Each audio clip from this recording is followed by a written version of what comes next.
President Trump is revolutionizing the global trade order to put the American economy, the American worker, and our national security first. Again, I don't know what revolutionizing the trade order looks like. What is the end goal of the trade order? Things robotics are going to replace the cheap labor that we've seen all across the world. I mean, then that's not even bringing jobs back to the United States then. What are you even talking about? What are we even... The idea is we bring the factories back here and then robots replace the foreign workers. Losing money costs you nothing. In fact, it builds quite a bit of character. In fact, you learn a lot of lessons, actually. We're building so much character right now. I heard your last guest say, if the economy shrinks, that's good.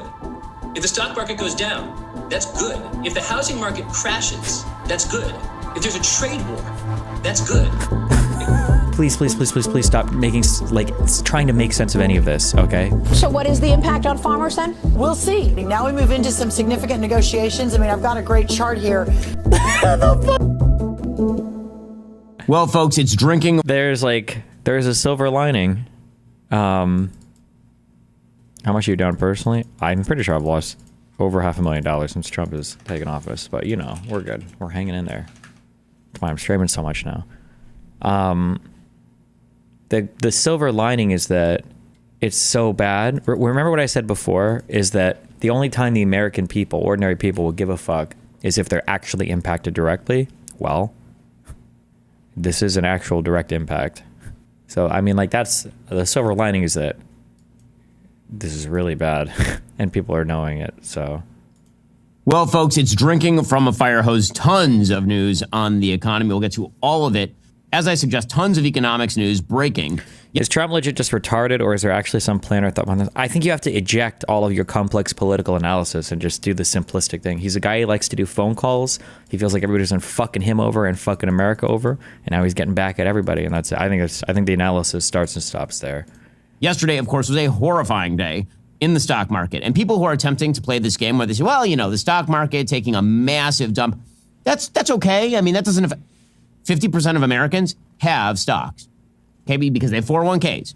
This notion that Main Street is totally disconnected from Wall Street, that it's just a few people at the top of the food chain who are playing with the money, that is not actually true in any way, shape, or form. And obviously the stock market, as a sort of gauge of investor confidence, makes a large-scale difference in availability of liquidity for startups and being able to raise money to, for example, hire new people. If the stock market tanks by half, that's a pretty good indicator, for example, that bad things are happening. And if the stock market continues to gain steadily, that's an indicator that maybe some good things are happening. And this isn't too tough. It's not too sophisticated. It doesn't mean that every time there's a little bit of a sell-off, it's the end of the world. And it doesn't mean that every time there's a run-up, that means that amazing things are in the brewing. That's true. What it does mean is that ignoring data is not, in fact, a good form of analysis. The stock market does provide data, and in fact, we have lots of it. Investors have been shaken. Trump has put his tariffs all over the place. Get some wacky formula and do tariffs. And everything's in the shitter because of it. I'm down $7 million. How much is he worth? 50 million? Jesus, 50 million plus. Assuming he's responsibly diversified. Otherwise, maybe 20 million. Scroll.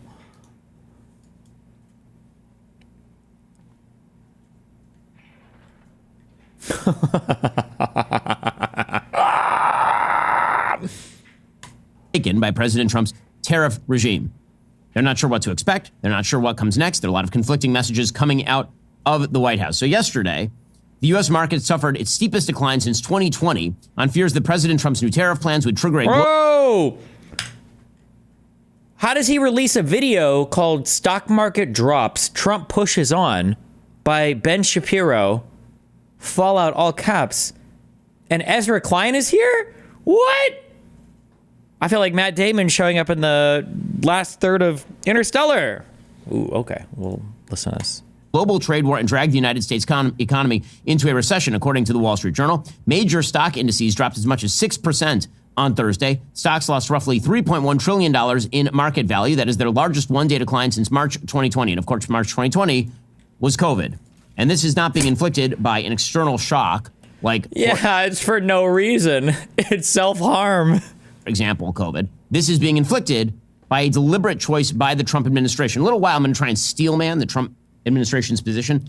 Now, what's sort of the best case scenario for the thing that they are shooting for with these tariffs? The market this morning, again, opened down very steeply. Investors obviously are not sanguine about the situation. There was a good jobs report that came out for March. The employment report came out at 228,000 jobs added in March, which was more than forecast. Of course, that is a backward-looking report. So it didn't have a massive impact on the markets today because people are saying, well, yeah, I mean, the economy was doing fine. And then Donald Trump decided to take a giant stick and stick it right in the bicycle spokes. That is what the market is saying right now. Now, again, that data came as a bit of a surprise because economists were expecting it to be a little bit slower. This came amid a federal jobs decline. So normally this would be like a point of giant celebration for the Trump administration. Jobs increase, federal jobs go down. But the problem, of course, is that policy just radically changed. So looking at the jobs report based on a time when there were not these sorts of tariffs, that is not comparable to what is going to happen next. So investors are freaking out. The Wall Street Sorry, hold on real quick. Is there any way for me to read a circuit signal coming from a planet up on my space hub? Is that possible or no? Journal quotes a man named Rob Citrone, a 60-year-old hedge fund manager, watching from his Orlando, Florida home as President Trump announced his plans. He says, I should have sold more. Across Wall Street, money managers, brokers, bankers were reeling from what many described as an unprecedented shock, fearing it marked an end to the market's post-COVID rally. They might have lived through a bigger market swing, but this one, induced by a U.S. president bent on establishing a new paradigm for global trade at the expense of both rivals and allies, felt incomparable because it was the result of deliberate policy. And this is the part, again, that is freaking out markets. Markets can price in external shocks pretty quickly, but if the question is you don't know what's going to happen next from the White House, people pull out their money in fear at what's going to happen next. So one strategy is hold on for dear life. And let's be clear, I'm not giving investment strategy because I'm not legally capable of doing so. However, a long-term investment strategy says leave your money where it is over the long haul. And don't sell during a dip is a pretty good piece of advice. Yeah. How long and prolonged that dip is another question. But if you have the ability to hold for long periods of time, then obviously that is a better investment strategy than selling as the prices decline. As far as the idea that this was going to have a salutary impact on job creation in the United States, the early indicators are at best mixed. Stellantis, for example, has now temporarily laid off 900 workers in the United States. This, of course, led to criticism from the UAW. The UAW is very happy about the tariffs until precisely the moment the economic effects of the tariffs are felt. Now, remember, this sort of economic policy, high tariffs, big trade wars, unless there is some sort of ancillary rationale for them, they are on their face not good. Thomas Sowell, who is the best economist of our time and a man who deserves plaudits for being sort of the heir to Friedrich Hayek and the entire Vienna School of Economics, here he was yesterday, the wisest man in America, explaining what he thought about President Trump's tariff regime. It's painful to see what a ruinous decision from back in the 1920s being repeated. Now, insofar as he's using these tariffs to get very strategic things settled, and that he is satisfied with that. But if you set off a worldwide trade... Like, this is the difference, too. Bro, fuck. I don't know if it was the virus, but my political analysis is on point, okay? Because one of the things that I said, okay, and everybody needs to take this lesson, okay, you need to carry this lesson forward in the future, all right? I made this point in multiple people that I debated. Democrats will not do unhinged, crazy shit. They won't do it. And the reason why is because at the end of the day, they don't want the country to self-destruct, okay? It's an actual thing that they actually care about. So when Biden comes up and runs on 15 an hour minimum wage, and it would be ruinous for the country, he's not going to self-destruct the country trying to do it, right? When this is the reason why, and I think I even said this in my Tom Billieu debate, the wealth tax or whatever, percentage or whatever bullshit, whatever Kamala was saying, that's never going to happen. Because as soon as she tries to do something like that or mentions it, her econ advisor is going to say shit like, hey, this would be retarded. You're probably going to like self-destruct the economy. Let's not do this stupid shit. And you're like, oh, okay, I guess not, okay? Those people do not exist on the Republican Party. They don't right now. It's a cult. There are no brakes that anybody around this guy is willing to pump. War. That has a devastating history. Okay, and of course, Sowell would know better than anyone else, and he happens to be correct. There's also the problem that while the Trump administration can maintain that America is not just about the cheap and plentiful products, it turns out that Americans actually do like affordable and plentiful products. And Jimmy Carter tried this routine as well during his Malay speech. Well, Americans need to spiritually buck up, even if things are worse for them economically. It turns out this is not a popular selling point. Here's Harry Enten on CNN explaining. It's the American people who are the naysayers, oppose new tariffs on other countries. All goods, look at this. 56% of Americans oppose new tariffs on all goods. How about cars in particular? 56% of Americans. And these numbers are probably scary still, because I'm willing to bet if they broke it down by party, it would be like 85% of Democrats and like 30% of Republicans. This cult shit is a f***ing problem. It's a problem. Oppose new tariffs on imported cars and car parts. Look, the bottom line is the American people oppose. No. They do not want new tariffs. I looked at a ton of polling. It's really hard to find any in which you find folks supporting new tariffs. And that is going to be only more true if the economy actually declines on the back of all of this. The stock market, and then more broadly, the economy, employment, investment opportunity, problems with mortgages. Right? One of the big problems here is that, of course, there's a lot of corporate debt in America. Companies operate on marginal growth. And if that marginal growth goes away and that corporate debt gets called in, you got a problem on your hands. And again, this is being created by the Trump administration. As I mentioned yesterday, I mean, I know business people who import products. These are domestic American businesses with American employees, and they have to import their inputs to their product. And they're getting smashed by these tariffs. So President Trump, one of the big problems here also is the level of uncertainty. There's a huge level of uncertainty as to what exactly President Trump is trying to accomplish. The uncertainty is its own form of risk. Because if the markets don't know what President Trump is doing, if they don't have a perspective on how long this is going to last, what the end goal looks like, people start pulling their money. People say, listen, I know I'm not supposed to sell into a dip, but I'd rather sell into a dip and have at least some dry powder in the back room than ride this thing out. So President Trump, the White House, they have put out a set of talking points to their allies that was obtained by Politico. And here are their talking points. And again, the problem with some of the talking points is that they're mutually exclusive. President Trump is revolutionizing the global trade order to put the American economy, the American worker, and our national security first. Okay, so again, I don't know what revolutionizing the trade order looks like. What is the end goal of the trade order? If the end goal is everybody goes to zero on their tariffs knows, buddy. and non-tariff barriers, sounds great. Knows. But totally unclear if that's the case at this point. Because again, knows. There are countries also, f*** you. He said he was going to do this the entire fucking time. He always said he was going to do this. He always said he was going to do it. And then he came into office and he did it. None of this should be a surprise. Extraordinarily low tariffs with the United States, who just got smashed by these tariff rates. The White House continues, foreign trade and economic practice have created a national emergency, and President Trump's order imposes responsive tariffs to strengthen the international economic position of the United States and protect American workers. Now, again, it is not true that foreign trade has created a quote-unquote national emergency by any technical terminology with regard to a national emergency. You can say that you don't like the trade balance. You can say that you don't like that certain industries have been offshored and you want to reshore them for national security reasons or whatever.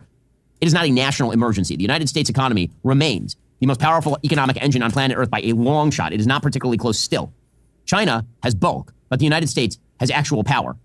Bulk and power, similar, but they're cousins. They're not exactly the same.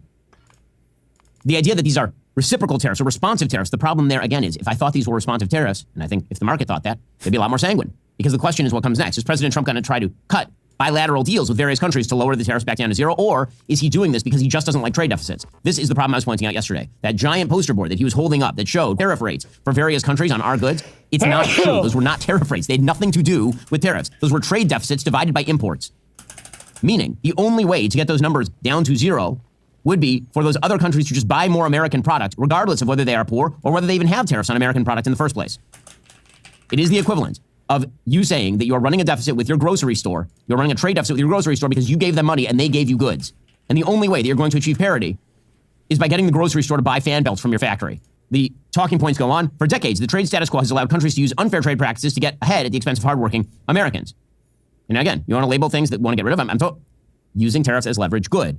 Tariffs without leverage, simply as a way of quote-unquote rejiggering the global order, I don't know what you're going for, and neither do the markets, and that's why they're freaking out. The distorted trading system has caused the offshoring of our manufacturing base. Okay, the reality is our manufacturing productivity has gone up significantly since the beginning of NAFTA in 1997.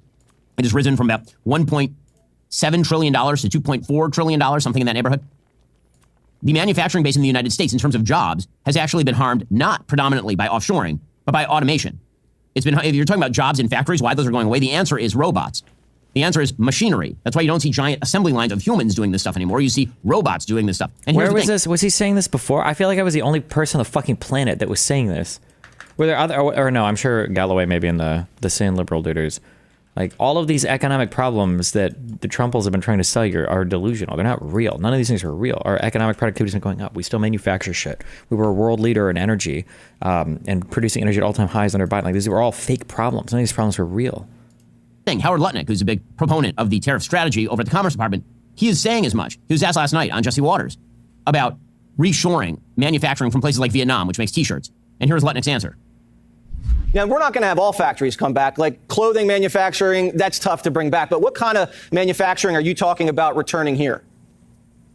Well, you can't just give that away. See, what's going to happen is robotics are going to replace the cheap labor that we've seen all across the world. I mean, then that's not even bringing jobs back to the United States then. Then what are you even talking about? What are we even doing?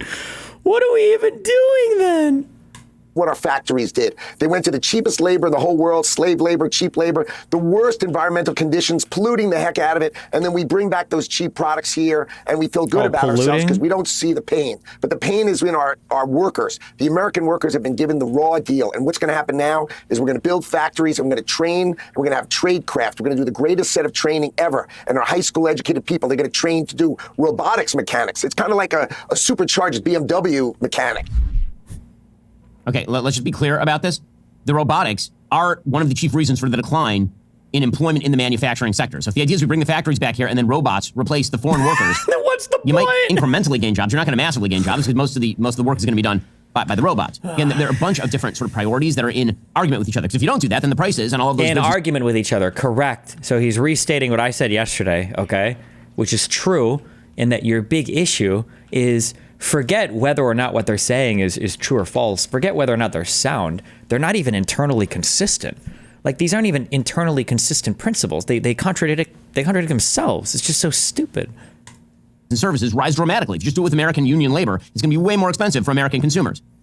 Okay, other elements of the White House press release. The undermining of critical supply chains. That one I agree with. Again, there's good and there's bad in some of the tariff policy, but it's unclear what the rationale is. If we are talking about reshoring critical supply chains, okay, fine. But then you get elimination of export market access, that people are eliminating our ability to export to them. Okay, well, they are likely to raise their tariffs on us right now, and we are starting to see that already, as we'll get to in a moment. They say that this has sold out the American middle class. I showed you yesterday the American middle class has not, in fact, been sold out. Most of the American middle class turned into the upper middle class. The decline of small towns across America. Okay, the truth, again, is that there are certain towns across America that have declined, and there are other towns across America that have risen. This is a constant throughout American history. Population movement is as old as de Tocqueville. De Tocqueville talked routinely about the idea that people would go to a place, build a town, the town would then go defunct, people would move to the next town. And that is not a wonderful thing. It's not an amazing thing. It is a reality of an economy that does not just subsidize you in the place where you are. The White House talking points continue. Under the Biden administration's watch, our trade deficit soared to $1.2 trillion in 2024. This status quo cannot continue. Okay, well, I mean, if we were just going to look at the U.S. trade deficit by year, what you will see is that the United States trade deficit was actually quite high during the Trump administration as well. So it wasn't as though it got solved under the Trump administration. And trade deficits are not, again, a good substitute for an explanation of why that's bad for the United States. Trade deficits finance virtually our entire debt load. Because let's say that we are buying more from another country than they are buying from us. They take those dollars are used as the world's reserve currency, and those dollars are very often traded for the American bonds that finance our debt. Okay, and then the talking points, again, these are the talking points distributed by the White House to allies in Congress. Gone are the days of America being taken advantage of. There's a new sheriff in town, and trade is a core issue in restoring American strength on the global stage. Again, that's nice rhetoric. I don't know what it means. President Trump is correcting long-standing trade imbalances caused by non-reciprocal trade relations by imposing tariffs to level the playing field. Again, if we're talking reciprocal, fine. But it's not clear what reciprocality means at this point, other than other countries need to buy more of our goods, even if they don't have tariffs on us. And so it's kind of a mishmash of various rationales. Now, to Steelman, what's going on here? There's the sort of Scott Bessent theory of the case, the Treasury Secretary, who, again, knows economics really well. Bessent is an excellent Treasury Secretary. The case that he has been making is a more sophisticated case, and it's laid out well by a policy analyst named Tanvi Ratna. Tanvi Ratna is quoted by the investor. I see Trump admin order to bring back person. That's great. Okay, good job. They're ordered to bring it back. They're not going to do it. I don't care. Well, Ackman, here's what she writes today. Trump's new tariffs aren't a trade tweak. They're the first move in a full spectrum reset. $9.2 trillion in debt matures in 2025. Inflation lingers, alliances are shifting. One announcement just set a dozen wheels in motion. Here's what really is happening. Start with the debt. $9.2 trillion must be refinanced in 2025. If rolled into 10-year bonds, every 1 basis point drop in rates saves approximately $1 billion a year. So a 0.5% drop would save $500 billion over a decade. Lower yields free up fiscal room. Without them, core spending gets crowded out. So the basic idea here is that what we need to do is drop bond yields. So scare the crap out of people in the markets. They move their money into what they think are more secure bonds. And in doing so, they decrease the bond yields, meaning that the demand for bonds goes up. When the demand for bonds goes up, it means that you can basically refinance the American debt. People are going to buy American debt at lower interest rates. And that means that when we pay off those interest rates, it will cost us less money. So as she says, how to push yields down with sticky inflation and a cautious Fed? Manufacture uncertainty. You sweep in with tariffs, you spook the markets, you trigger a risk off. Money exits stocks, floods into long-term treasuries, a deliberate detox to cool the economy and cut refinancing costs. And then you have to cut the deficit, and this is where Elon Musk and Doge are coming in. With these savings, says Tanvi Ratna, the big economic pillar to successfully deliver on Secretary Besant's 3-3-3 plan is to get growth up.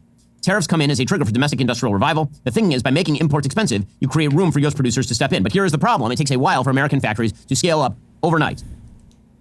In the meantime, they're offering near-term relief, like, for example, tax cuts. Remember, not only does it take a while for those factories to scale up, nobody's going to do it because nobody has any fucking idea what the business environment is, or the capital environment is going to look like 2 weeks from now, 2 months from now, 2 years from now. No one has any idea. No one has any fucking idea. Or currency devaluation. And the idea is the tariffs might bring in additional revenue. But, as Ratna points out, this approach is not without risks. If domestic supply chains can't catch up, or if global retaliation kicks in, inflation could start rising again. If that happens, then the Fed actually raises rates, which blows a hole in the low yield plan. That's the tightrope. And not only that, tariffs could serve as leverage to renegotiate terms in terms of military deals with other countries, bilateral deals. This is sort of, again, the strong case for the tariffs is that this is the beginning of a much more sophisticated strategy designed to essentially lower yield. How much longer are we going to wait for the 5-dimensional chess? How much longer are we waiting to see what the big plan is and before we realize there isn't one? Like, if these guys were Harry Potter, they would watch themselves just get fully murdered by the Dementors, thinking that, like, oh no, my dad is coming, I'm sure. It was him that cast it. And then they just sit there and they watch themselves die. And then it ends at, was that book 6? I don't even remember which book it was. Like, it's just so fucking stupid. Oh my God. Yields on bonds that we don't have to pay back as much interest on our national debt, and set the stage for reciprocal trade deals that are going to lower tariffs on both sides. If that's the plan, somebody ought to spell it out. Again, one of the big problems here is that they're not spelling out exactly what they want to do, what President Trump's plan is. Ratna sums this up well. She says, if it works, it's a defining success. Debt is more under control, manufacturing reborn, global leverage restored, Trumpism vindicated in 2026. If it fails, you get inflation, retaliation, lost midterms, and strategic drift. So that seems like a pretty good analysis of the case. Which one do you think is more likely? And the problem, of course, is that with total uncertainty, the chances of things like inflation go up. Losing money costs you nothing. This is just the reality of life. You're gonna, like, were you young and dumb? How much money did you lose? Everyone loses money. Everyone loses money. It costs you nothing. In fact, it builds quite a bit of character. In fact, you learn a lot of lessons, actually. But we're building so much character right now. Costs you everything. Losing your country costs you everything. Anyone else feeling their character being built? The government can print more money, and it will. Sadly, that's just the reality. It's fugazi. It's fugazi. It's just so there's a boom and a bust every 10 years, and it's been that way since the invention of modern markets in the 1600s. The Dutch crash of 1649. You ever heard of it? It's just the way that it works. It's the way that, like, monetary policy has always worked. There's going to be ups and downs, especially as the table gets reset. If you lose the character of your country, if your town gets hollowed out, give me that photo of that town, man. Give me the photo of that town in West Virginia. Your town gets hollowed out, and your entire neighborhood gets addicted to opioids, and your steel mill shuts down, and your farmers can't grow crops, and there's no more cattle ranchers, there's no more cowboys, there's no more fishers, there's no more workers, and we're completely and totally dependent upon slave labor peasants across Asia to make every good and service and pharmaceutical, then you've actually lost your country, and then we are the slaves. There you go. Like, every single thing the Trump admin says, or all of these, like, dick sucks say about the financial markets, sounds like a Wall Street's Bets shit post. This is West Virginia. And it's so sad that this was a factory that provided thousands of honest, good-hearted, steel-working jobs for our fellow countrymen. That's what you want to go back to? Is steel working? Ripped. The guts of it got ripped out and shipped by people like Mitch McConnell so that they could make a couple extra points in their portfolio to get stock swaps with Pan-Asian countries. And they sold out their countrymen, and I call that traitorism, actually. I think that's the definition of a traitor. You can lose money. You can lose points in your portfolio. It costs you absolutely nothing. You won't miss them when you're dead. Nobody ever had their... The real scary thing, I don't understand too much about the Hitlerization of the economy, but the real scary thing is that I'm not actually that afraid of it because I think Trump is so fucking retarded, but he could stumble into it, is you're getting to the point to where the real fascism starts. And the real fascism is this weird hybrid, like this state capitalism or state privatization, where what happens is companies are failing, tariffs are too high to sustain anything meaningful, nobody knows what's going to happen, but then you have the president who can now come in and start to pick winners and losers and decide which companies the state will officially say, and to some extent, this has already happened a little bit, by CEOs having to go to Trump and beg him for reprieve from tariffs and beg him to not tariff their particular company, their particular industry. But I don't know if we'll actually go to that point because Trump is so fucking retarded, but I mean, he could stumble into that point pretty naturally. Net worth carved onto their tombstone. Doesn't even matter when you're on your deathbed. Who cares? It's just digits on a ledger. With other countries retaliating. Other countries have a say here in how this goes. If those other countries come on bended knee to President Trump and offer him a bunch of concessions, then okay. But the administration isn't really being clear what it is looking for right now. So the administration is sending some mixed signals. On the one hand, President Trump is now suggesting that this is all prelude to negotiations, which, okay, fine. I mean, what are we negotiating? You have some amazing negotiations out of this. There's some early indicators that maybe you will. Javier Milei is already attempting to make a deal with President Trump. Even Netanyahu in Israel is attempting to make a deal with President Trump pretty obviously. Here's President Trump saying everybody's calling him. And those tariffs have come in, and every country's called us. That's the phone call, President. Oh, the phone call, President. Some of these countries, most of these countries, to do us a favor, they would have said no. Now they'll do anything for us. But we have tariffs; they've been set, and it's going to make our country very rich. Are you open to deals with these countries if they're calling you? Well, it depends. If somebody said that we're going to give you something that's so phenomenal, as long as they're giving us something that's good. Okay, so maybe this is deal making, prelude to deal making, which is kind of what I suggested yesterday. That's the probable path that this is on, so it's not going to be quite as bad as advertised. This was always the argument from the race realists, right? That even if the economy completely falls apart, the country should have a white identity, except Trump isn't a neo-Nazi. So we don't even get to say that. I can't even go to sleep thinking like, well, at least I'm white, so I've got like a neo-Nazi fascist president. It's like, I don't even know, like it's bad for everybody. Trump's he's not even cool enough to be a neo-Nazi. He's just a hater. He's an open hater of fucking everybody. He hates everybody. It's not going to be like white people are making out great from this. It's not going to be like the Aryans. It's just everybody's getting fucked. It's just everybody. Unless they just keep sticking with it. But meanwhile, again, the market does not like mixed signals. Peter Navarro, the president's trade advisor, was saying no negotiations. It's not a negotiation. Guys, get on message. This is not a negotiation, Jesse. This is a national emergency associated with chronic and massive trade deficits that are brought about by higher tariffs and higher non-tariff barriers that take our jobs. Nice talking points. Higher tariff and non-tariff barriers. Remember to always say tariff and non-tariff barriers, right? Why did these dumb fucks even publish the formula they used? I'm so curious why they even published it. If their talking point was going to tell them they had to lie about it. Huh. Our factories that lead to massive trade deficits that result in massive transfers of wealth into foreign hands that jeopardize our manufacturing base and defense industrial base. So it's not a negotiation, but maybe it is a negotiation. Well, how are countries to know? Because if they think that it's not a negotiation, they're immediately going to reshift their trade relationships toward, wait for it, China. In the mixed signals are part of the problem. They didn't even wait for it that long. And reshift their trade relationships toward, wait for it, China. In the mixed signals are part of the problem. The messaging is part of the problem. You know, President Trump is usually pretty open about what exactly he is looking for. And so far, he has not been saying that he's looking for off-ramps with all of these countries. His negotiation is possible, but countries that have already offered an off-ramp. Again, I use Israel as the key example here because they actually did it. They literally just said 0 tariffs. And then they got hit with a 17% tariff.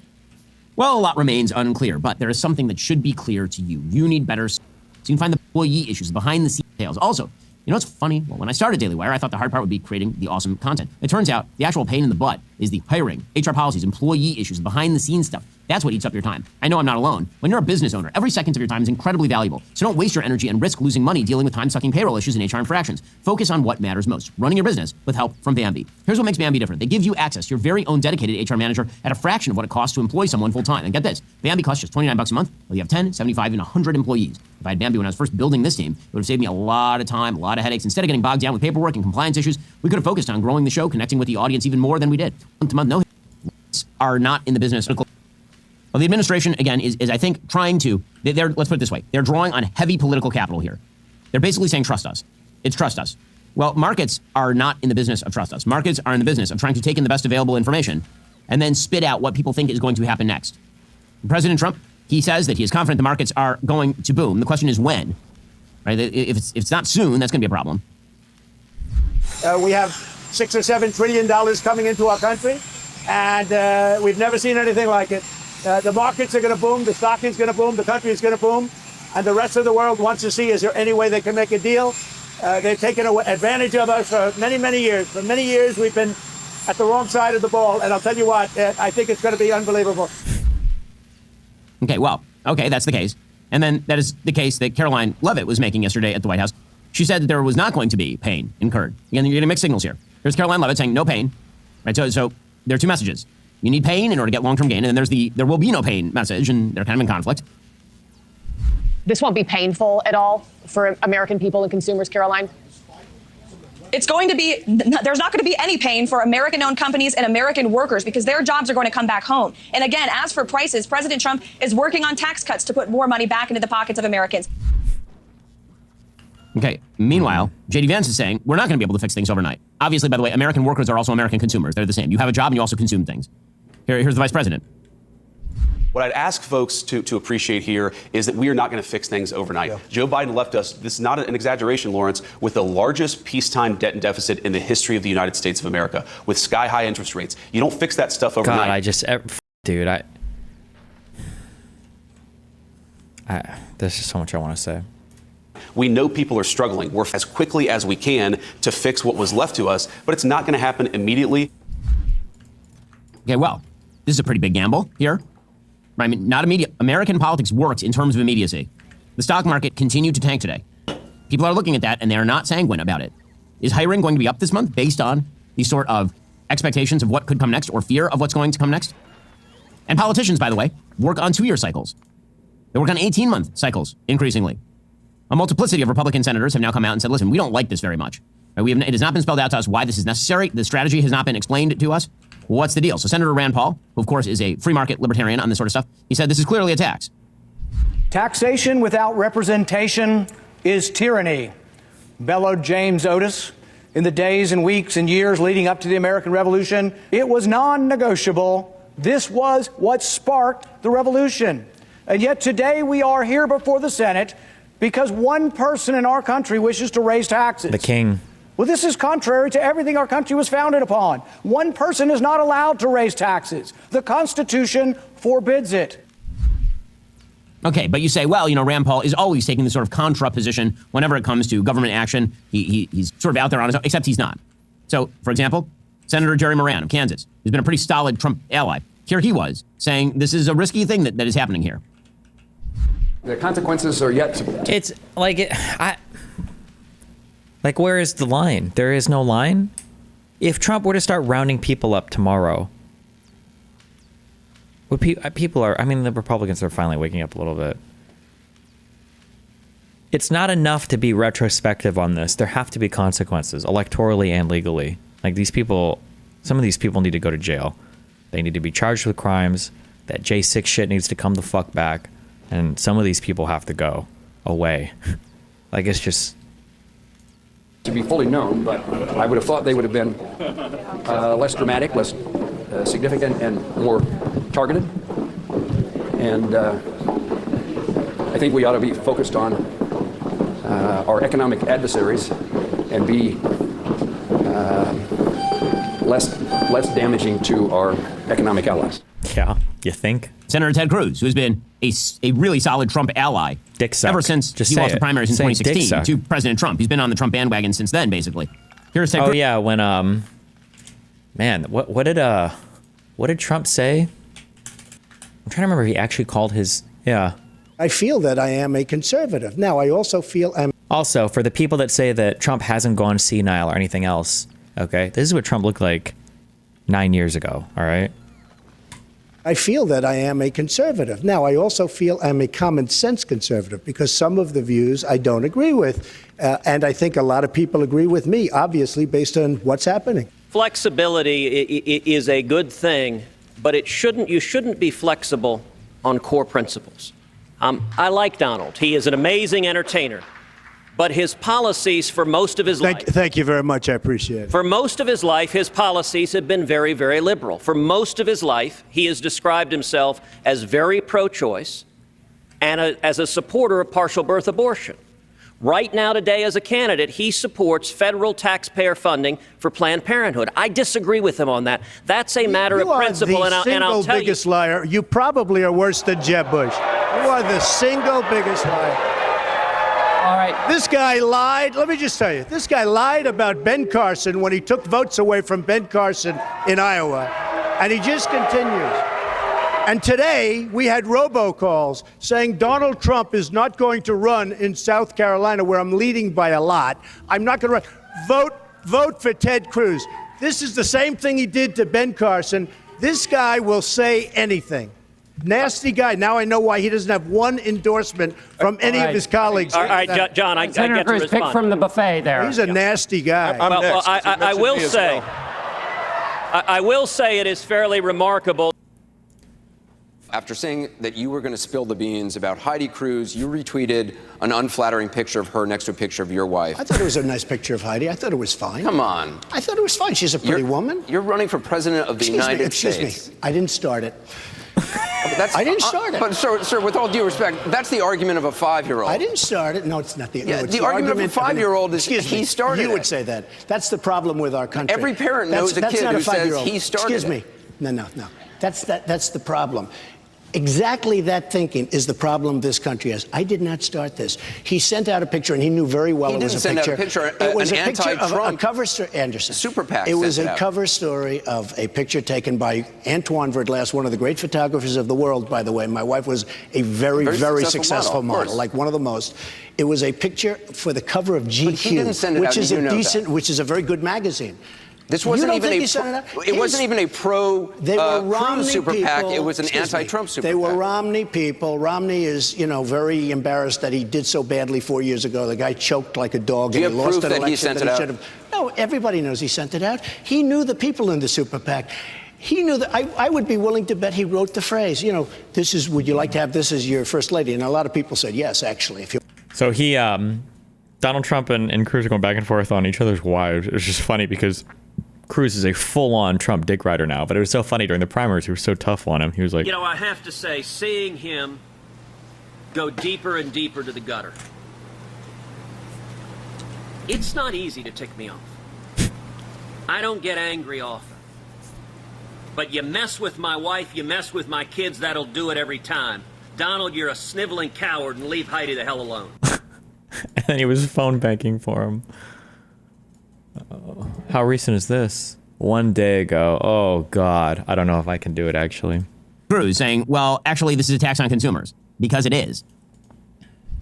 If the result is our trading partners jack up their tariffs and we have high tariffs everywhere, I think that is a bad outcome for America. Tariffs are a tax on consumers, and I'm not a fan of jacking up taxes on American consumers. So my hope is these tariffs are short-lived and they serve as leverage to lower tariffs across the globe. Okay, so again, I think it's everybody's hope in the Senate.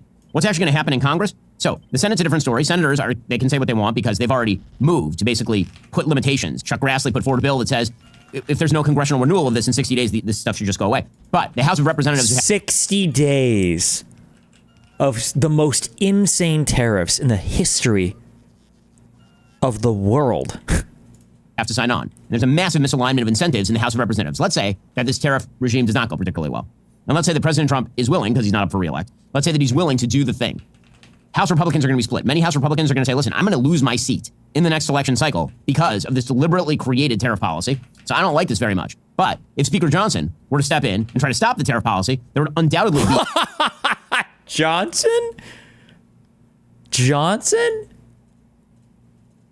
He's like a reverse worm tongue. Is that the name of the dude who...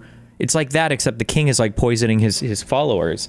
My God, that's funny. Be a Trumpist insurrection inside the Republican caucus to overthrow him, and you'd get another speaker fight. That's funny. So basically, Trump better be right, is what I got to say here. Like either they better move off of this pretty quickly with bilateral trade deals, or he better be right. The problem here, the real problem here, is that other countries have a say. And many of those other countries not only don't like President Trump, they are not particularly fond of the United States these days. And that does not just mean China. China, of course, was going to retaliate. China has now put forward a 34% tariff on American products, a direct response to President Trump's 34% tariff on China. And listen, I have no problem with tariffing China. I think that a trade war with China, so long as we are broadening and opening our trade relationships with everybody else, isolating China, economically speaking, is actually not a terrible thing. But the reason that China is doing that is because China is now stepping into the breach with our allies. This is why we should not be treating Canada the way we treat China. We should not be treating the EU. Thank you. Yeah. What? Fuck. I need a some kind of official show. These guys are ripping all my talking points, but they're coming a month late. We needed this a month ago. You need to be prospective, not retrospective. It doesn't count if you can say it after the fact. The way we treat China. Some of these places are allies of the United States, and some of these places are enemies of the United States. But in a lot of these countries that are led by people who don't like President Trump very much, they are perfectly willing to make time with the Chinese. I take, for example, Canada.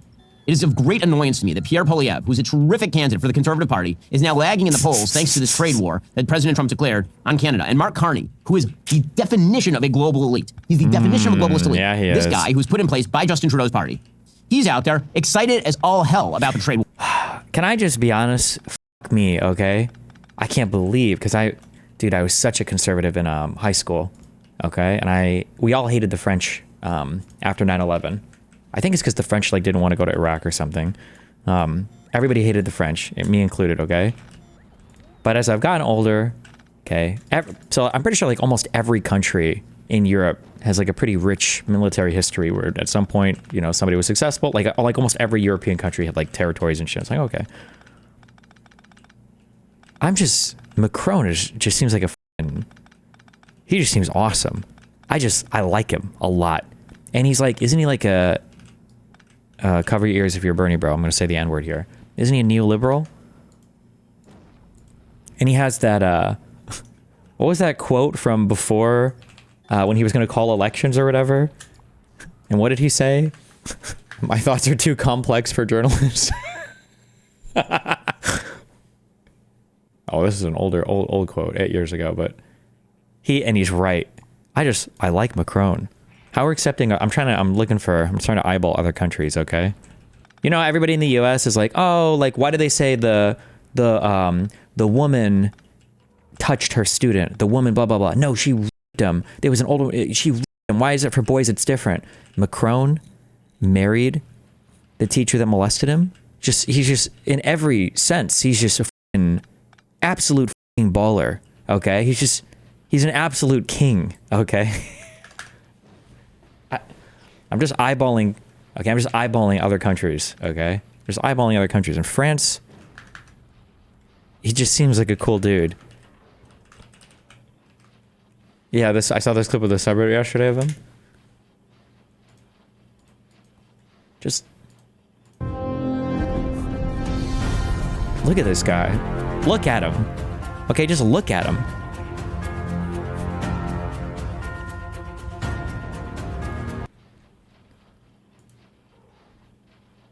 war. Why? Because now he gets to reorient Canada away from the United States and toward China. So here's Mark Carney, who could not be more celebratory about this. The 80-year period when the United States embraced the mantle of global economic leadership, when it forged alliances rooted in trust and mutual respect, and championed the free and open exchange of goods and services, is over. And although their policy will hurt American families, until that pain becomes impossible to ignore, I do not believe they will change direction. Yep. Is right. Canada going to change direction? Or does Mark Carney actually like the tariff war because the tariff war is keeping him in competition with Pierre Poilievre? How about the UK? The tariff war is not doing it, my friend. I think the issue is that you had this weird world where it actually goes along with what I was saying before, where you're in this weirdly contradictory world where we are all super atomized online into our different little subcultures and communities. But in some ways, our political communities have become global, right?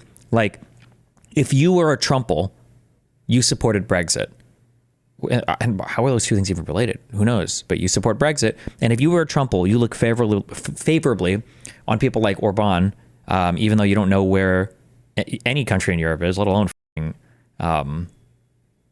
Hungary. I wanted to say Romania, but Hungary. They're all the same country to me.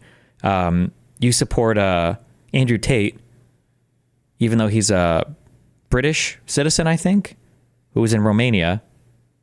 You don't support Ukraine. Maybe you don't support Russia, but you don't support Ukraine. You're warm to like Le Pen and the AfD. And like, even though like none of these things are really that connected, it's all like the giant, big, same fucking thing. So then when Trump, who's ostensibly like the worldwide cult leader of all this shit, starts to do the dumbest shit imaginable,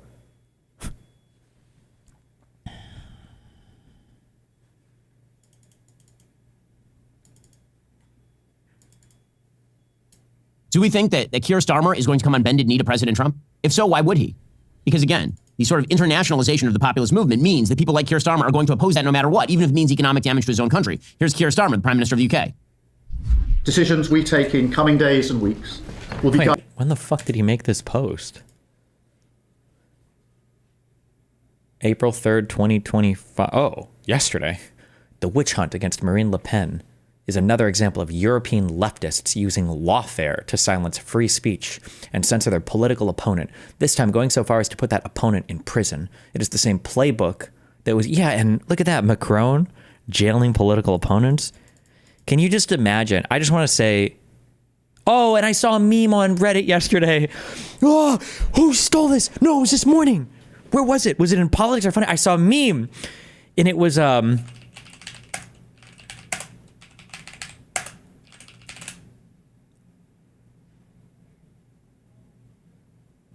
it was posted and it was like students in some classroom, and the caption was something like, a year or 10 years after World War III has broken out or something. And the student raises their hand and asks, why did Trump have a different vice president in the second term?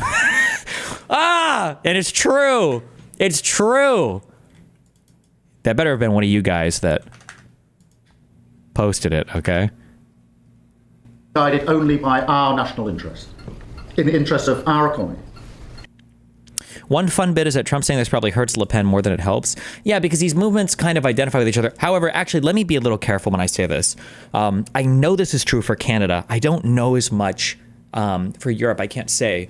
But in Canada, you have like a right wing, you've got like your Conservative Party, and they identify like with America's conservatism.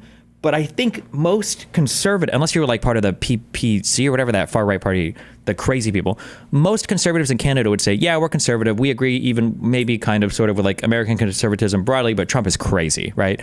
I don't know if the rest of the world ever got sold with or sold on Trump as much as Americans did for some reason. So even if you had Canadians who were kind of like, oh yeah, America MAGA, haha, or whatever, like Trump was like cringe. Yeah, I don't know. Oh, I will say, looking back, like, assuming we come out of this, okay, it could have been so much worse if we survive. Now, maybe it will get worse, but it could have been so much worse because Trump is so stupid. He's so stupid. That's the one thing I will go to the grave being fully vindicated on, because this is a guy who had the ability to unite and rally together so many different types of people in so many shockingly, scarily powerful ways. In a way, Trump is not only the worst strongman ever. Like he's weak. He's strong in places where he should be weak, like trying to do fucking econ policy on his own. And he's weak in places where he should be strong, like negotiating against the rest of the world. Like if Trump was actually the guy that people said he was, Putin should have been afraid to continue in Ukraine, and he should have been looking for an exit as soon as possible, instead of seeing Trump as just another man to be manipulated. Will be guided only by our national interest, in the interest of our economy, in the interest of businesses around this table.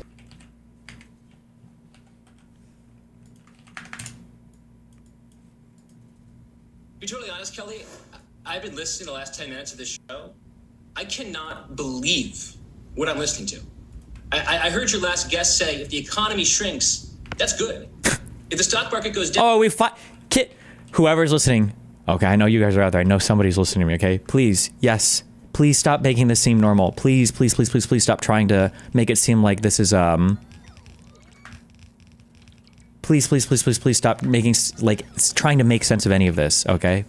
Down. I heard your last guest say, if the economy shrinks, that's good. If the stock market goes down, that's good. If the housing market crashes, that's good. If there's a trade war, that's good. When did the capital class get taken over by degrowther protectionists? Yes! Where are they? Where are they? Where are the donors? Where is the donor class? Where are the billionaires? Where is my deep state? Anybody, hello? Are you out there anywhere? Any of these people, please? Seeking 19th century autarky. Okay, but yeah, the A word, yes. More people need to get on board with using that word. Yes, the autarky. That's what we're trying to do, and it's stupid. Let me just jump in for a second, because if there's one refrain we've heard from millennials over the past several years, it's I am retarded. The dream is gone. They can't afford a house. Good, let them suffer, okay? The problem is that the boomers were right all along. But the boomers didn't realize they were also talking about themselves. The boomers were right in that millennials and maybe even Gen X, they're spoiled because they don't know what pain and suffering is like. But the boomers didn't know what pain and suffering was like either. So the boomers were right. They just didn't realize they were talking about themselves too. So you know what? Everybody needs to suffer a little bit, okay, to understand, okay, you thought that the dream was dead? You thought that everything was going to be fucked? Oh, no, my friend. Let me show you what it looks like when everything is fucked, okay? You thought COVID, you thought that was horrible because you had to miss school for a year? Oh, my friend. Groceries are too expensive. It's only the first chapter of a bunch. It's apparently the first chapter of your book. So aren't you a little surprised to hear the globalists? Oh, this is the guy. Oh, fuck. Derek Thompson? Is that his name? Oh, I never remember what this guy looks like. He's like face camoed to me. He's the co-author of the Abundance book with Ezra Klein, right? Yeah, okay. The pro-stock market types who are supposed to be at fault for all of this now reading out of your book and saying we're bringing prices back down. They're crashing the economy. That's very, very different than making housing affordable. If you want affordable housing, you need a job. If you crash the economy, you're going to have unemployment. And whenever unemployment hits an economy, as we just saw in 2008 and we saw before in the 1990s, who loses their jobs first? It's last one in, first one out. It's young people. So if your job or if your plan is to crash the economy in the short term for the purpose of helping young people afford a house, you have got it totally backward. Young people need jobs, they need money, and then they need a plan to make housing affordable, right? Donald Trump could have come into office and said, what I want to do is to make the construction of housing affordable. That means the inputs to housing. Instead, he slaps a 25% tariff on Canada, which we import our lumber from, and a 25% tariff on Mexico that we get drywall gypsum from, thus immediately raising two of the most important inputs for housing by 25%. In the interest of putting money in the pockets of working people. Nothing else will guide me. That is my focus. Meanwhile, by the way, Emmanuel Macron. Oh my God, I'm so sorry. It's such a good meme. Oh, it's such a good meme. Wait, does anybody have this Twitter video from yesterday? I don't know if I watched it on stream or not. I watched it off stream though. What was it? I think it was called like Not an Onion Skit. I need this one. In France, he is urging everybody not to cut bilateral deals with the Trump administration. Because the Trump administration has taken the side of... I like how she even wore red. While certainly the economy will be adjusting, the negotiations will continue. We are really, really excited and very grateful to President Trump's leadership and being willing to be bold and fearless in facing some pretty big policy challenges. Man, I'm just so, as much shit as I'm giving these people for not realizing this earlier, there are things that I wish I could have realized earlier as well. The both sidesing is just something that I am embarrassed if I've ever done this in any way. The Democrats are better people. They're better human beings. They're a more moral, higher accountability. They're just better human beings. Not even like governors, like a governor or lawmaker. They're just better people. This is just unhinged. It's just unbelievable. This is unreal to me, dude. Bold and fearless in facing some pretty big policy challenges around the world. So what is the impact on farmers then? Well, we'll see, right? I mean, we're negotiating. Now we move into some significant negotiations. I mean, I've got a great chart here. The fucking chart. Why do they have these papers all over? Oh, hold up the chart. Marine Le Pen, who's his chief opposition. And so he is hoping that actually the trade war will escalate. Other countries have a say in how the trade war goes. Your whole debate arc of saying something bad about the left every time you criticize the right to give yourself credibility, do you regret that in hindsight? Absolutely fucking not. I'm talking about Democrats. I'm talking about my position on being really harsh on people like Hillary Clinton. The left should have been ejected even earlier. The left, the far left, the socialists and the commies, those guys need to fucking go. 1 trillion %. And you should never let them forget shit like this. Like people that didn't give a fuck about Trump's first term and the Supreme Court judge. That's why we have immunity for the president, by the way, is that Supreme Court judge, right? We might move into a world where now Roberts is going to be our swing vote. If we get a trend of Amy starting to align more with the liberals, who knows if that'll happen or not. That was on that one tier. I don't know if that'll be a regular thing or not. But that was the Supreme Court justice we lost. And then people like Hassan and other leftists saying that because of the situation in Gaza, that both presidents were going to be the same. No, fuck these people. They have no place in our party. Fuck them. And so there is this idea that no one will stand up to the United States and our economic power. And that's a gamble, because there are a lot of places that don't like the United States very much. Ursula von der Leyen, who's the leader of the EU, she was saying that the global economy is going to suffer. The global economy will massively suffer. Uncertainty will spiral and trigger the rise of further protectionism. The consequences will be dire for millions of people around the globe, also for the most vulnerable countries, which are now subject to some of the highest U.S. tariffs. So let's say that this doesn't result in other countries lowering their tariffs immediately. It results in other countries increasing their tariffs. You're likely to actually get price inflation. The interest rates that President Trump would like to drop, those interest rates presumably actually stick or go higher, which undermines the thing that he's trying to do with the national debt, presumably. What's happening right now is a major gamble at best. That is the best way to characterize it, is a major gamble by the Trump administration. Now, maybe the gamble pays off. But what that's going to rely upon is President Trump making deals now. Now it's deal maker time. Because if it just continues to be confusion, or if this administration has a vested interest in the idea that tariffs themselves enrich countries, and it's totally unclear what the case here is, or whether there is a good feedback loop that would allow President Trump to adjust. Again, I think President Trump lives in reality. I think if the headlines are bad, he adjusts. We just don't know. And uncertainty is, again, its own form of economic risk. And investors know that. So again, to sort of explain the steelman theory of what President Trump is doing right here, I asked my friend, Perplexity AI, sponsor of the show, how much would the cost of America's debt service drop over the next year if the yields on the 10-year treasuries drop from 4.75%, which is what they were in January or so, to 3.5%. Currently, they're just below 4%. And Perplexity says, based on the provided calculations, if the yields on 10-year treasuries drop from 4.75% to 3.5%, the cost of America's debt service would drop by approximately $103 billion over the next year.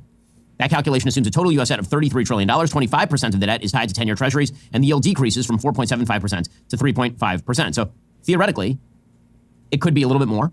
You could also get revenues that are taken in by the tariffs, which effectively, as I mentioned, is in fact a tax increase. So you could talk about the reduction of the American debt servicing, if you use all that money to pay off the debt, for example, of several $100 billion. Now, the reality is that over the long term, that isn't going to solve the problem. Only serious restructuring of entitlement is going to solve the problem, particularly means-based entitlement programs. However, if the idea is to bend the cost curve down, and then meanwhile, you're ramping up, for example, AI and productivity in order to make up for the vast expenditures, and so it's a short-term pain in order to kind of hold steady, that's the best case that you can make for these. Maybe that's what President Trump is doing, and what that's going to require is not only that the bond yields remain fairly low, but also it's going to require a pathway to getting off of the current tariff curve that we are on, because that carries its own inflationary risk.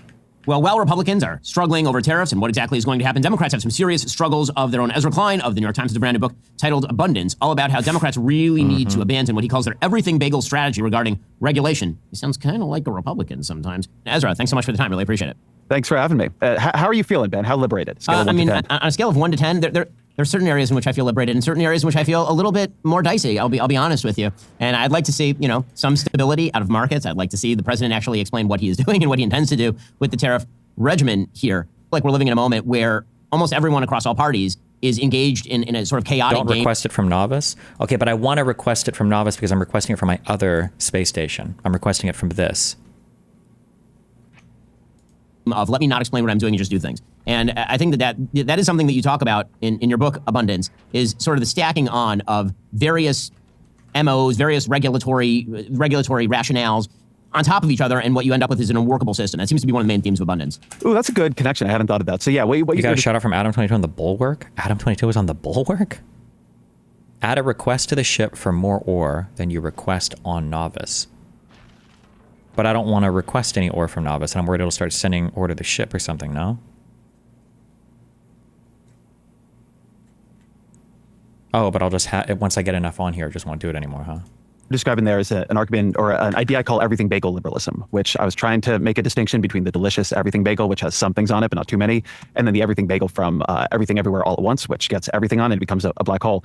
There's a tendency in the way Democrats govern to pile standard and goal and aim and project after project after project into the same bill. You're trying to do affordable housing, but you're also trying to achieve environmental goals and unionization goals and a bunch of other things in a way that means your housing never actually gets built or gets built at an insane cost level. Same thing can be said for California high-speed rail. This affected a bunch of different Biden policies, but it's actually, as you, I think, drew in a pretty smart connection there, you see this in the Trump tariff policy too. It's by no means just a left-wing problem. The Trump tariff policy, as far as I can tell, has at least 4 distinctive goals. One is to raise money. Another is to insource production that has gone to other countries. Another is to create leverage against other countries, and another is to get sort of the concessions on things like fentanyl. And I just want to say real quick,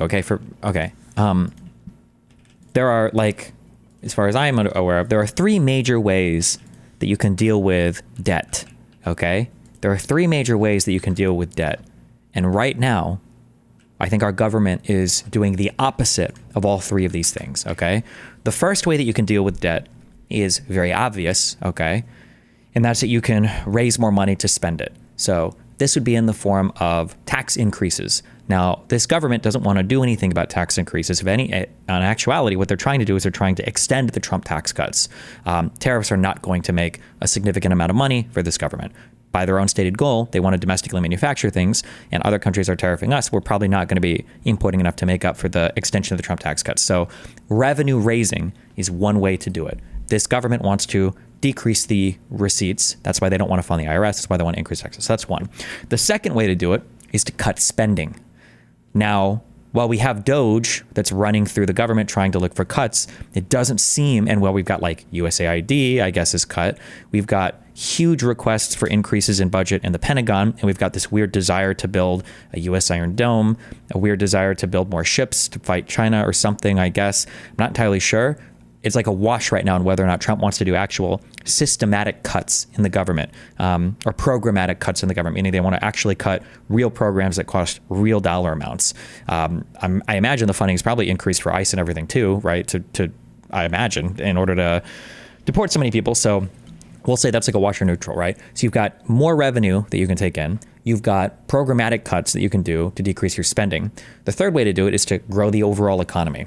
If the overall economy grows and your other expenditures are the same, then your revenue will necessarily increase, because as the economy grows, more people are earning money, there's more money to pay taxes on, and then it grows that way. And obviously we are now looking at economic contractions. I'm curious what that next Atlanta Fed prediction is going to be, because I seriously doubt that contraction was taking into account fucking 69% tariffs on every penguin inhabited island in the world. So border policy, and another simply to reshape global trade flows and orders, and you can't pursue all of those at once. For instance, you can't raise the money and change the manufacturing structure. You can't keep prices low, but also move the manufacturing decisions. You need a lot of stability for companies that are making 5 to 10 year investment decisions. So it's a good point. So, there are a few things here that there's so much in your book to talk about. Let's focus in on sort of the regulatory side that you're talking about, the everything bagel liberalism that you're talking about. One of the things that you talk about in the book, and when you're making the case for what you call abundance liberalism, which is this idea that the government should do things, it should just do those things better. I'm wondering how realistic you think that is, because you do see it, from time to time, as you mentioned, sometimes in red states. But does that have to do with what people perceive to be the proper role of government in general? You kind of separate those two questions a little bit in the book. What is the proper role of government? I agree. I wish, and I haven't done the research 100% to know this, so I could be wrong, but when people talk about issues in blue states that red states don't have, I don't know if I fully believe that, because I feel like there are issues that blue states have, but I feel like red areas or red states with blue areas run into the same issues, namely stuff around housing, where it's just really, really, really hard to provide housing for so many people when they move in. So my examples of this are, this is the most anecdotal shit I didn't even get emails about this, just people that I heard.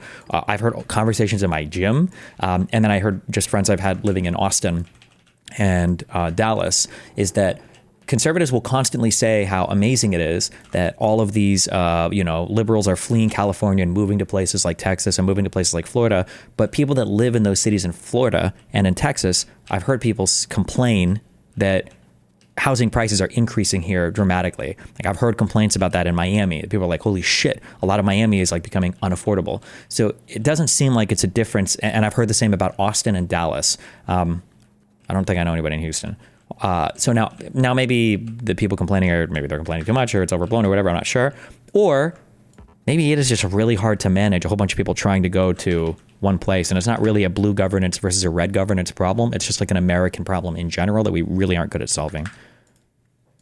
Agree with you. In the book, you say that there's sort of a false distinction between big government and small government, because there are certain areas where, of course, conservatives favor big government, say defense spending, and there are certain areas where liberals favor small government, say morals regulations. But it's really not big government versus small government. It's more the proper role of government. And early on in the book, one of the things that you say is, well, you need the government to step in on justice-based goods. And to me, that's you can get into some messy definitions there. How do you get into an area where it's not government overreach? Because it turns out that the government can nearly always declare that something is a justice-based good. Austin prices are increasing, but by a lot less than if we had a NIMBY regime like in California.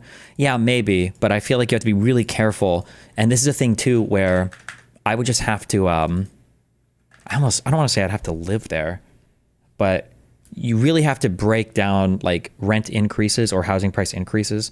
I would almost say, I don't want to say neighborhood by neighborhood because that's too strict, but just having lived in certain cities, you can hide or lie about so much depending upon how you take a stat, right? So like I lived in Omaha, and if you told me that like housing prices or rent prices were going up in Omaha, I can imagine that being very true in some areas. I can imagine the opposite being true in other areas, but there are areas that you wouldn't want to live, even though it's all in the same city. But yeah, I don't know. I feel like housing is really hard. And once it's a justice-based good, then you do have everybody trying to kind of put their fingers in the pie. Well, you do. You air quoted justice-based goods, but that's not a term I use. What I do say is that there are certain goods that over time, the American public has made clear that they think access to them is a matter of justice, right? Healthcare and housing and education. And as such, both Republicans and Democrats alike have spent now collectively trillions of dollars subsidizing them. And the distinction I'm drawing there is to something like flat screen televisions or a VR headset.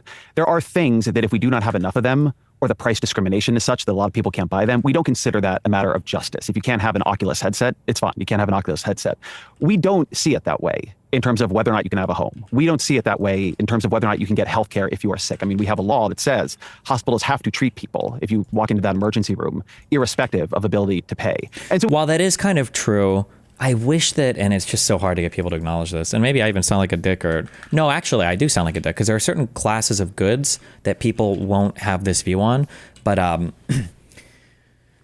there's a concept called elasticity, okay? And what elasticity says is how sensitive is a demand in when you change the price of a given thing, right? So higher sensitivity means higher elasticity, means that let's say that there is a can of Coke. That can of Coke is $1. Well, let's say that if I double the price, then half the demand exists, right? So 10 people would buy a Coke for $1, but if the price goes up 100% to $2, then only 5 people would want the Coke, right? You would say that this is a very elastic good. Elasticity, though, can be like zoomed in, and elasticity can be zoomed out as well. So for instance, we can talk about the elasticity of Coke, but that is going to be necessarily more elastic than the elasticity for soda in general. So for instance, let's say that I go to a store and I can buy Coke or Pepsi. Now, let's say that the price of Coke goes up, but the price of Pepsi remains the same, right? The elasticity of the Coke is relatively high, but there's a quick and easy substitution good for the Coke, so I buy the Pepsi instead. So the elasticity for there's something to be said for, wait, hold on. Technically, I'm talking about a substitution effect there, not the elasticity for the entire class of goods. Okay, let me back up one more step. If I were to raise the price of Coke and Pepsi, let's say all sodas, the raising of the price of everything is probably going to be less of it's not going to have the same effect as raising the elasticity on like one thing. So there's going to be a higher demand for an entire class of goods than for a specific good, is what I mean when I say zoom out. So for instance, if I doubled the price for Coke, people are probably going to buy other soda drinks or something else because of substitution. But if the price of all sodas doubles, then there is still going to be an effect where people won't consume as much of it. But there's still going to be people that'll buy it because there's just no substitute. They have to. And some people just really want a Coke or want a soda in general. Okay. The reason why I bring this up is because Americans have a really hard time, I feel, sometimes separating out when it comes to like housing or healthcare. People will say you have a right to healthcare. So I'll zoom in on one product and people will talk about insulin. Americans will say everybody in the United States should have a right to insulin, but sometimes what they don't realize what they're saying is everybody should have a right to the latest and greatest and bestest insulin. And for that one particular thing, you're making a much higher demand on the system than on than if you just say you should have insulin, period, right? There is a story of some guy who either just got married or he was engaged or something, and I think he died because of glucose shock. And people were complaining about him not having access to insulin, but that's not true. He did have insulin. He just had the really cheap shit Walmart kind, and I think he took too much. And if you take too much insulin, your body's blood sugar drops dangerously low, and then you go into, glucose shock or something, and then I think you can die that way because all of your systems are depressed, and you die. Rip. I bring this up to say, this is a long way to explain that Americans don't just want like housing. They want big houses. They don't just want apartments. They want nice apartments in downtown areas. They don't just want healthcare. They want healthcare where they want it, when they want it, with like the latest and greatest. And you have to make cuts from these things sometimes. And Americans don't assume or don't understand that like Europeans, in order to have some of these things, have made cuts in some areas. And Americans aren't always willing to make those cuts. So it's an annoying thing that comes out sometimes. Hospitals home. We don't see it that way in terms of whether or not you can get health care if you are sick. I mean, we have a law that says hospitals have to treat people if you walk into that emergency room. Like we have this right now. Every hospital in the country will treat you if you're sick and you're going to die, right? But that's not what we want, right? Of ability to pay. And so we've made that set of decisions already. What I'm saying in that chapter, in that section, is that when we've decided to subsidize something, which we do a lot, we then have to ask this secondary question, which we've gotten quite bad at asking, which is, do we have enough supply of the thing that we are subsidizing? So if you subsidize housing through rental vouchers and other things, but you don't build enough housing, then what you're going to do is simply push the price up on the homes you already have. If, for instance, you did Medicare for all, but you have not increased the supply. So this was my big econ problem. Although I never really said it and conservatives were too retarded to bring it up. Or I might have talked about it on stream. This was one of my big econ problems with Kamala's campaign, was Kamala's desire to just pump a lot of money into things. I don't think actually would have helped that much. Now, for some things, I think it would have helped. So for instance, when we talk about like expanding the child tax credit, that's probably good. It's money that can be spent in a variety of different ways for poor families that have kids. Like I think that's targeted enough and that's fine. But for Kamala's plan to simply... for Kamala's plan to give, was it a $10,000 or $15,000 credit to first-time home buyers? Okay, well, if you do that and you don't actually increase the supply of housing, you're just driving up the price of all houses. Like, you're not actually helping the problem at all there, you know? 25,000, yeah. Supply of doctors and nurses and hospitals and so on enough, you would create different kinds of rationing. And so the thing I am trying to do in the book is move liberals to think more about the supply of the goods that they want everyone. Is that Ezra book worth reading? Reading? It sounds like it's a good book. I from what I've heard, it seems like it. But I'm also a big Ezra simp, so. But if you're like a Bernie bro, you're gonna fucking hate it, so.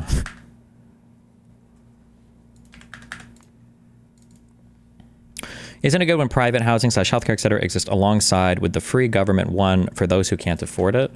The government should only step in when there's a good or service that a market can't provide adequately, or there are like economic reasons why a market can't provide it.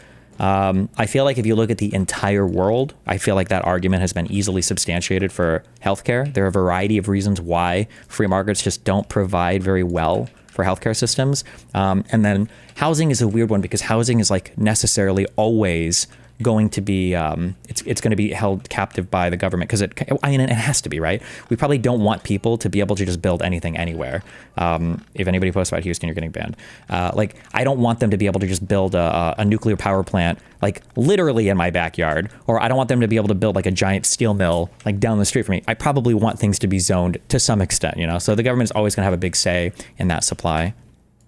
To have. I'm not really, nor is Derek in the project here, adding a bunch of ideas of categories of goods that we should subsidize. What I'm saying is that we have a lot of things that we say we want everybody to have. We say that they're part of a flourishing life, from the ability to go to higher ed, to the ability to have a home. And in many, many, many cases... Am I memory holding mentioning building homes as part of her policies too? Am I just making that up? No, she said it, but it just didn't really matter. I don't think the president can really do that much to... That's like a thing that cities and everything... It's like when you talk about like BLM or whatever, like... and how like can the president do something about policing the United States? Like, probably not really. These are like individual policies from states, and probably not even states, probably more cities. But I mean, you could be like you could encourage cities and states to do it, like the bully pulpit, or just like have it as part of your platform messaging or whatever, or maybe provide some federal incentives or funds for it. But we have allowed government or regulation to become a huge bottleneck, and we've sort of called that progressive. But in its ultimate account, it's not. And any liberal looking at, say, Texas building more clean energy, despite politics much more hostile to clean energy than most blue states are, needs to do some rethinking about whether or not our policy equilibrium is actually achieving our goals. So in the book, how do you make the balance between, for example, things you need to subsidize more supply of? And I just don't know enough to say here, but like I'm a little hesitant. Ezra's a smart guy, I think. I don't think I've ever heard him be dumb, which is high praise for me, okay? But I am so curious on that Texas shit, like how much of this is just due to the fact that Texas was literally created by God for solar energy and maybe even wind energy. These vast, huge plains that I think are like positioned really optimally. Chart for optimal sunshine per year. Like isn't there like a huge swath of Texas? Purple is better. California is positioned well for it as well. I mean, I guess actually Texas could be better. They do have a lot of empty plains, though, with a lot of places to build. I do remember living in California, though, and then one of the things that was heard in California is, which maybe goes to Ezra's point, I think even the AFL-CIO got involved in terms of not turning on a massive solar power plant because it was going to hurt local fossil fuel workers. But achieving our goals. So in the book, how do you make the balance between, for example, things you need to subsidize more supply of? How do you make the distinction between doing that in a market-based way and doing that in an actual direct subsidy-based way? So, for example, you mentioned housing. Obviously, one of the big sort of restrictions on housing, I used to live in Los Angeles, is all the housing regulation. Tremendous regulation in terms of how you build, can you rent your garage out to somebody? This is a big thing when I was living there. Can you actually... One of the things that California recently-ish, I think within the last 5 years, the last 5 years all still kind of blend together for me, that I believe California did was they finally allowed people to build, I want to say APU, but it's definitely not that, accessory power unit. That's like on spaceships. Was it ADU? Accessory dwelling units? They finally allowed people to like rent a room out or whatever, or to create a separate part of their house to have people rent it. And actually, I think it had a pretty positive effect, although it was just for people that had houses that could afford the extra space. But one thing I will just never get over that I just couldn't believe when I was in California is when you look outside, there's just nobody can build anything higher than 5 stories. It's just, except for like fucking downtown LA, I guess, like everything is only 5 stories tall. I don't know if there's some hidden top secret regulation or something. It's just unhinged. It's just so unhinged.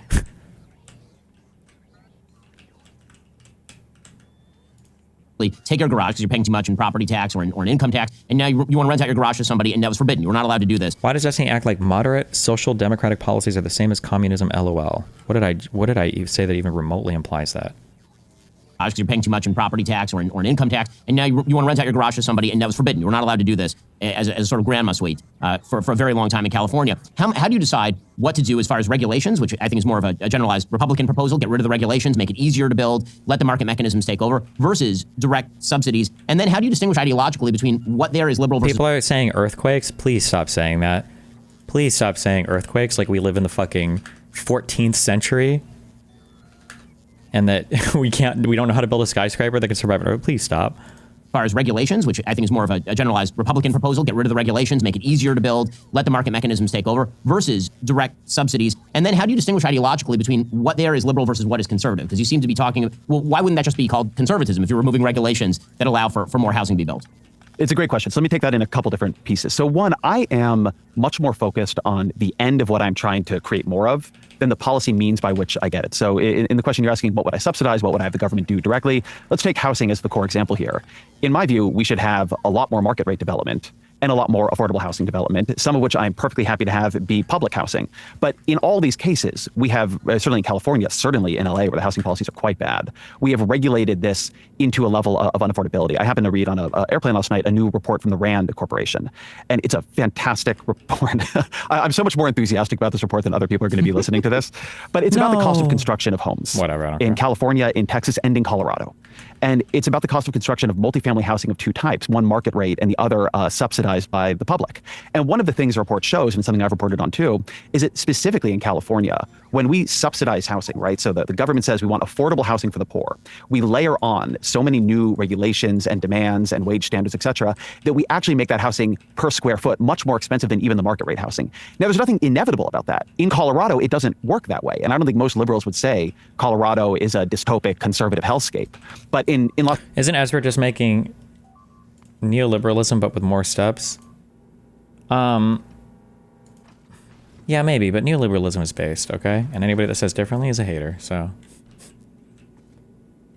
Okay, they made it. You're fine. Jesus. Los Angeles and like what they have done to increase the cost per square foot of the housing that they are getting taxpayers to subsidize is crazy. My view on this is that it should be possible to have the government actually clear things out of the way to make the things it wants to have happen faster. That was sort of the legacy of Operation Warp Speed, which is a policy that has been, sadly, in my view, disowned by both sides. But liberals have to get pretty serious about the question. If you want government to build things, then it has to be at the very least affordable and timely for the government to do it. If you've created rules by which government construction or things that are funded by the government for construction, from housing to high-speed rail, come in much more expensive and much over budget compared to letting the market do it or having it not happen at all, then in the end, you're not going to get the things you want, and it's not going to be affordable to get the things you want. One of the stats from the RAND project that I found really striking was that if California had Colorado's housing regulations on affordable housing, then the same amount of money we are spending, because I'm a Californian like you, would have built 4 times as much publicly subsidized affordable housing. So to my view, whether you call that goal liberal or conservative. Wait, I'm so sorry. Did I miss something? I thought Ben lived down here in Florida. Or is Ben from California? It is a good goal and the right thing to be shooting for. Yeah, I mean, and to be fair, I'm no longer a Californian specifically because California became such a hellscape. I moved my entire family to Florida years ago. You were born there, right? Of course. Completely give it up. I'm in New York, but I'm a Californian. I gave it up pretty damn fast, man. Florida's great. But you know, I think that one of the things that you're saying there, when you say the goals are the same, one of the things I like about that is that it gets back to a time when actually political conversation was possible because the goals were, in fact, the same. It feels like that has increased. This is partly your fault, though.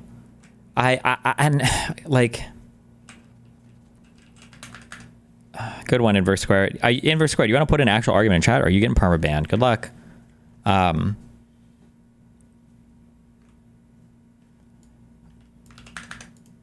This is your fault, Ben. Like, you have the opportunity. You have a huge platform. Like, you could be an alternative, like, right-wing messenger that doesn't just buy into the fear politics of Donald Trump, but you've chosen to play part of this game. So, like, you're partly to blame for this. Like, you can't sit here and be like, oh, like, I like that this gets us back to normal political conversations. Like, okay, like, these have always been here. You've just chosen to sell out to the Trump agenda. Like,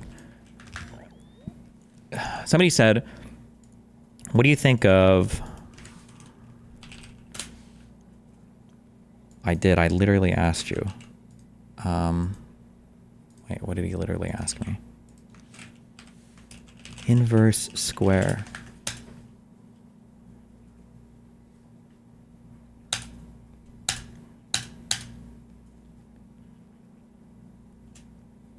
What stops people from accumulating all the capital, then accumulating all the land?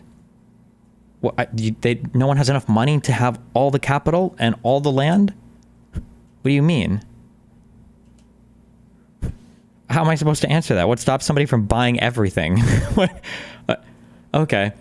At Destiny, what do you think of social democracy as per the Nordic model? And also, why do so many Americans conflate social democracy with democratic socialism? Social democracy is fine. I mean, everybody kind of has it in the liberal world to some extent. But